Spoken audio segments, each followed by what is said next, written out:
Welcome to a new edition of the Bilaterals.org podcast, where we discuss the most recent developments around free trade and investment agreements. The UK has reached a deal to join the Trans-Pacific Partnership, known as the CPTPP. Joining the 11-nation agreement is a way of building its global trade links after leaving the European Union, but also part of the British foreign policy shift towards the Indo-Pacific. Australia and Japan see the UK as a natural ally in pushing back against China's geopolitical ambitions. Civil society group Global Justice Now said it was a reckless gamble by a government willing to sacrifice British farmers, workers, and the planet in its desperation for symbolic success.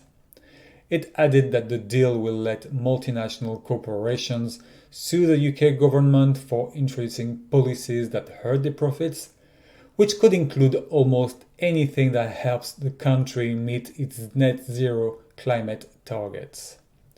Health experts also said that the CPTPP poses a major threat to public health and policy making in the UK, as it commits the country to certain regulatory and legal obligations. For example, they said that it is likely to make it harder to implement policies to reduce the consumption of tobacco, alcohol, or unhealthy food and drink. The second round of negotiations of the Indo-Pacific Economic Framework, known as the IPEF, took place in Bali from the 13th to the 19th of March. The Indonesian Civil Society Coalition for Economic Justice held a protest in front of the US Embassy in Jakarta to express its rejection of the deal.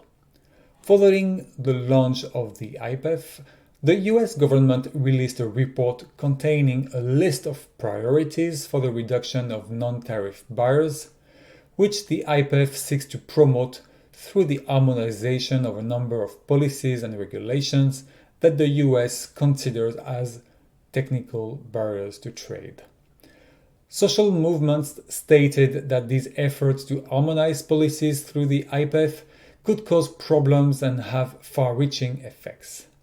In the agricultural sector, for example, efforts to harmonize technical barriers to trade could force Indonesia to relax domestic regulations on genetically modified seed and food imports.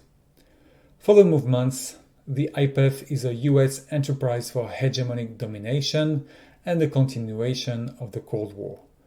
Ultimately, it will harm the sovereignty of nations and the human rights of Asian women and people in developing countries. The US Trade Representative defended the Biden administration's decision not to pursue traditional free trade deals, which normally seek market access through tariff reductions. She argued that this approach works best to expand US food exports.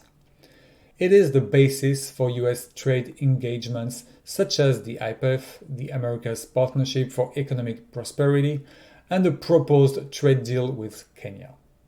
In other news, a delegation from the European Union's Trade Committee visited South Africa to discuss upgrading the Economic Partnership Agreement with the South African bloc. The current agreement doesn't include provisions on services, investment, intellectual property, and public procurement, which the EU wants to add. Kenya and the European Commission have also agreed to review the Economic Partnership Agreement, which could be signed in June 2023. And as mentioned in a previous podcast, the EU is also negotiating an upgrade of the EPA with the Eastern and Southern African Regional Bloc.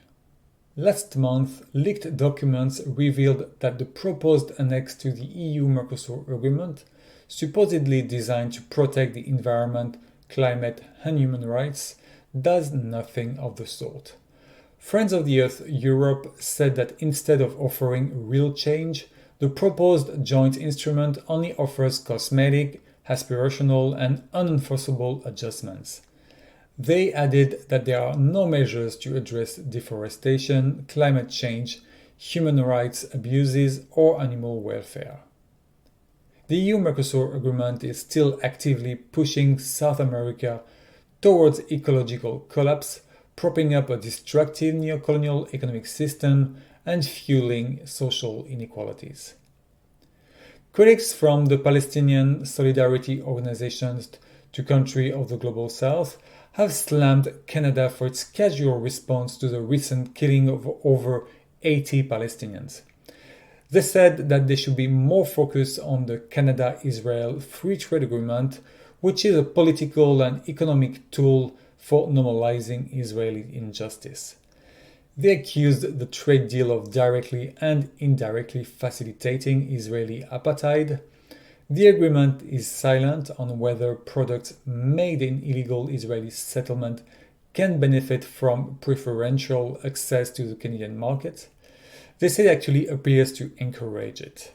They concluded that Canada must cancel its free trade agreement with Israel. Finally, last Monday was the International Day of Peasant Struggles. An updated text summarizing food and agriculture issues in free trade agreement has recently been published on bilaterals.org. Be sure to read it. And that's it from today. I'm Nicholas Roux, bilaterals.org. If you'd like more information about this podcast content, you can click on the links provided in the description box. More trade news coming up soon in our next podcast, and in the meantime, you can visit bilaterals.org.